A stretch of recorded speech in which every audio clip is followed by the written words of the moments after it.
All right, welcome. This is Foundations of 10 2.1. And this is a bit of a review lesson. I'm going to go over this pretty quick. So if this is your first time through it, you might want to watch this a couple times, as I'm going to go over this pretty quick. But Chapter 2 is about trigonometry, and Section 2.1 is about a specific part of trigonometry called the tangent ratio. Now, there's other ratios that are in trigonometry, and I'll explain those just briefly a little bit later. They are sine and cosine, go along with tangent. There's three main ratios in trigonometry. So there's a few things we need to know before we get into that. And the first thing is we're talking about angles in trigonometry. That's the big part of trigonometry, is angles. And when you see angle of inclination, what that means is that we are talking about an angle that is on an incline, okay? So think about a ramp, a steep ramp, or a hill, okay? The inclination, what is the angle of inclination? Well, it would be the angle that's made with the actual ramp and the horizontal line. So this is, let's say, a ramp, and if this was the ground or the top of a building or something, then the angle of inclination would be the angle that's made with this sort of, oh wow, that's terrible, sorry.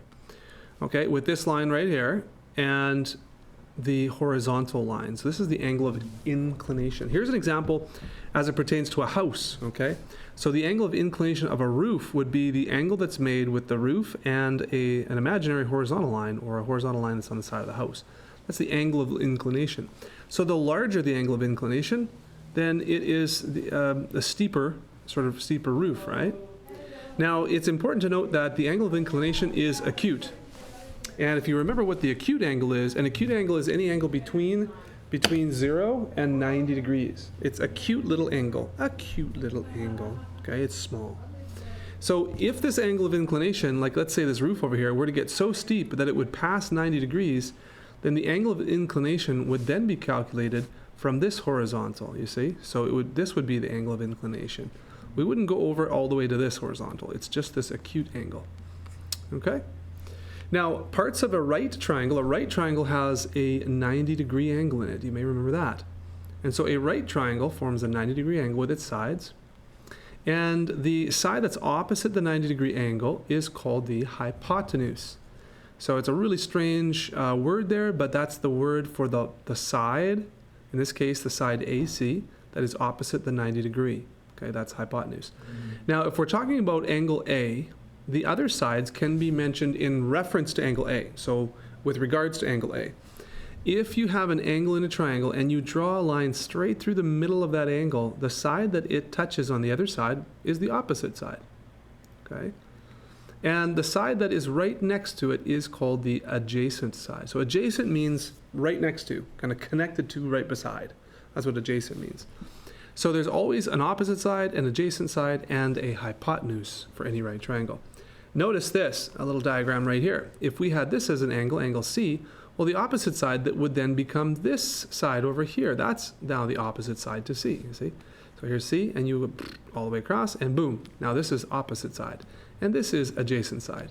This always stays hypotenuse, opposite the 90. All right, so what is a tangent ratio? Well, these ratios that we're talking about in trigonometry are special numbers. They are ratios of two numbers that are attached to each angle. So every angle has a special tangent ratio, has a special sine ratio, and a special cosine ratio.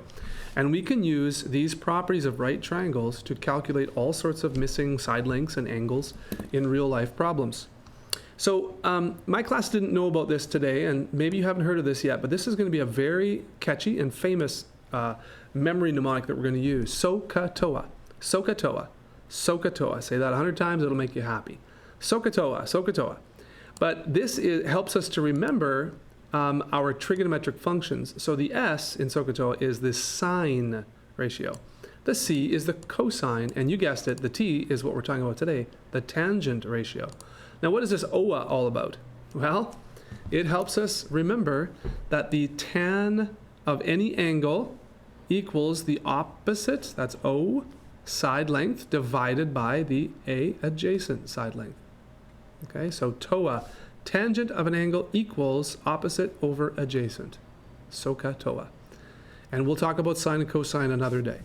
All right. Now, I did have to talk about this little symbol here too. That's not a 0, it's not an O. That is a Greek letter, theta. So in the Greek alphabet, they have special alphabet letters. Because it's a different language, they're all different than the English ones that we have. So we have A, B, C, and so on. Well, the first two letters of the alphabet, of the Greek alphabet, is alpha and beta. Notice that we call it the alphabet. It's from the Greek, the alpha betas, alphas, betas. We call it our ABCs. Do you know your ABCs? Well, alpha betas would be the ABCs in Greek, so we call it the alphabet. Now, theta, that is TH. So this is theta, THETA, is a common symbol for an angle measure, and you'll see that all throughout high school and university. Theta, it means an angle, almost always. And so the tan of any angle equals the opposite side length over the adjacent, and that's for a right triangle, okay? So if we're talking about angle A here, in this example, A, here's angle A. The opposite side is down here, that's this side length, whatever the side length that is, divided by the length of the adjacent side, that's this height in this triangle, right, the upper.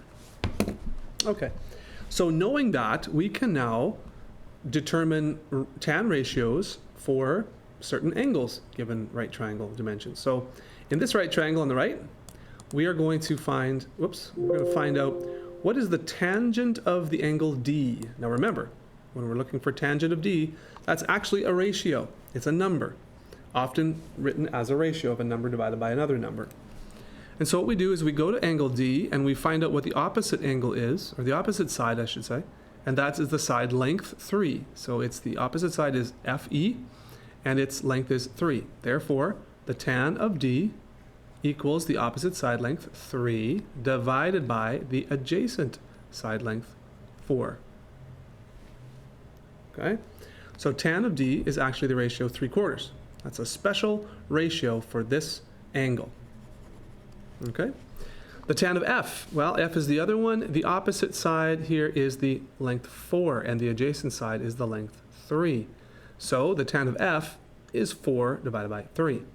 That's the tan of F. And yes, we are going to be using this information, this knowledge, to solve for missing angles now. And that's the next example we're going to do. But when would we need this? Well, we could find out what the angle of elevation of a flagpole is, let's say. So if we have a flag that's flying here, and I want to know, hey, what's this angle between my line of sight here and the top of the flagpole? If you knew the height of the flagpole and the distance away from the flagpole, you would now be able to solve for the missing angle. And that's what we're going to do in this next example, I believe. Yeah, here we go. Okay, so I do have the answers here. Let me walk you through what I did here with the answers, okay? That's just my check over here. Let's get rid of that for now. Okay, so determine the angle measure for G and J, angle G and angle J. So this is what we did. Angle G is this angle right here. And of course, this is the opposite side length 4, and this is the adjacent side length 5. Notice that the right angle is here, so this is the hypotenuse, and we do not use that for the tangent ratio. So the tangent of angle G, and let me get rid of some of this stuff for you, okay, for now, just so you can see this. The tangent of angle G equals 4/5. That's where we start. That's where we start. And now what we see that we're missing is this angle right here. So it's important to know that when we're dealing with trigonometric ratios, this tangent right here does not exist on its own.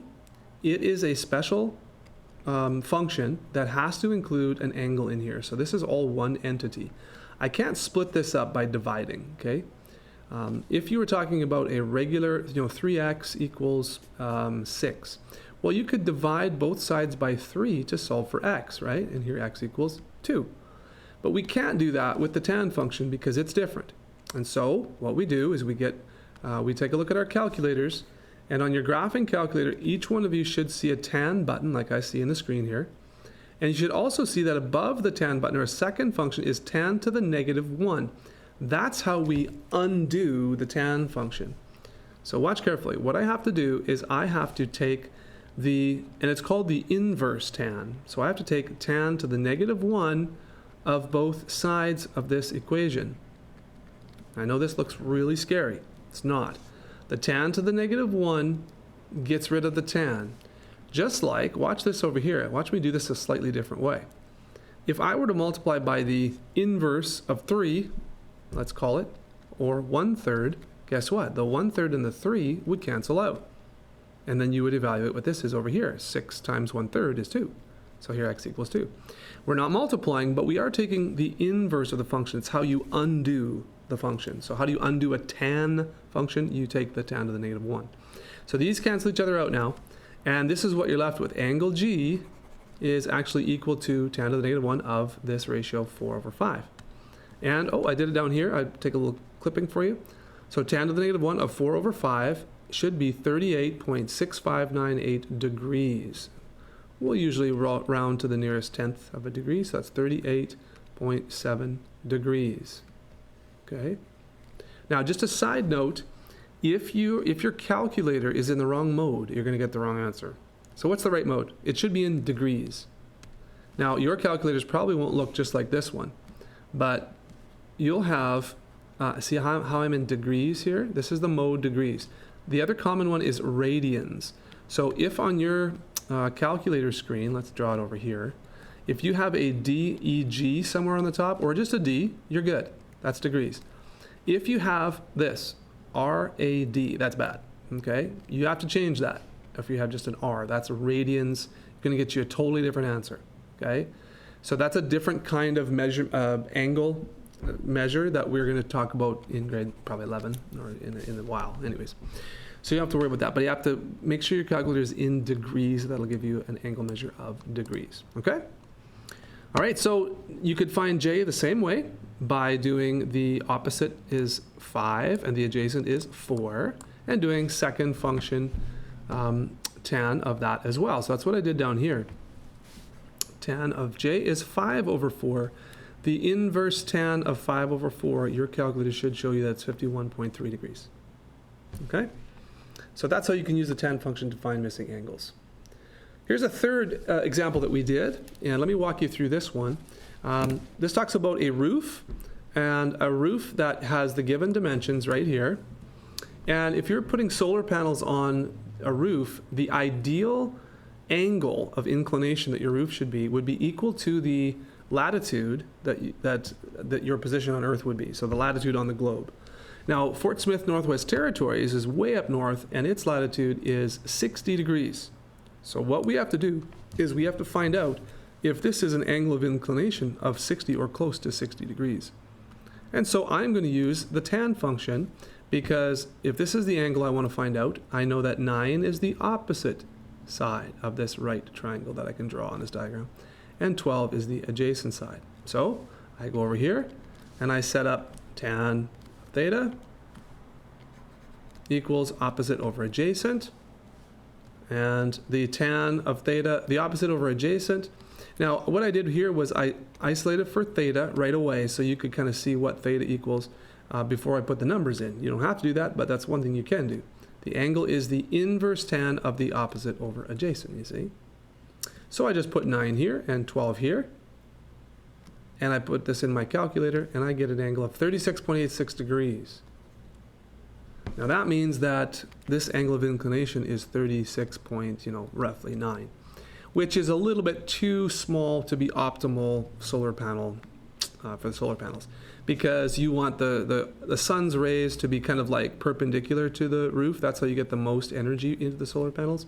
So you can see here that the angle of the sun's rays will not be perpendicular, so that's not ideal. So the answer would be, you know what, this roof is just too shallow, like it's not steep enough to make best use of the solar panels. 60 degrees is pretty steep roof, but if you can make it a 60-degree roof, that would be ideal apparently for these solar panels in Northwest Territories. Okay, so that's a real-life question where you can solve for an angle.